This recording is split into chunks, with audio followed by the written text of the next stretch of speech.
Hello दोस्त, नमस्कार।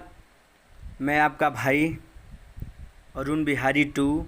आप सभी हमारे चैनल में स्वागत है।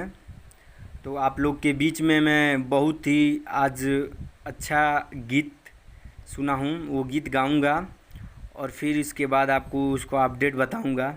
ठीक है, तो आइए, जो व्यक्ति हमारे चैनल को सब्सक्राइब नहीं किया है वो हमारे चैनल को सब्सक्राइब कर दें और बगल में बेल आइकन घंटी है उसे प्रेस कर दें, ताकि मेरा लिखा हुआ सॉन्ग आसानी से आप तक पहुंच जाए।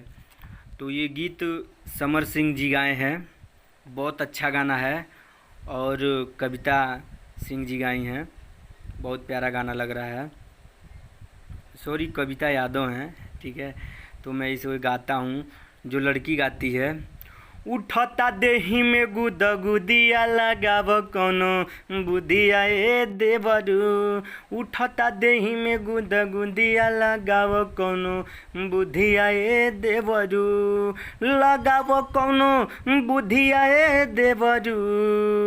जात नइखे सैया के सुधिया लगाव कौनो बुधिया ए देवरू। जात नइखे सैया के सुधिया लगाव कौनो बुधिया ए देवरू।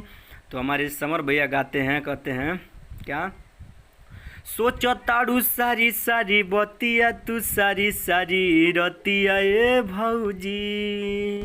सोचता तू सारी सारी बतिया तू सारी सारी रतिया ए भौजी।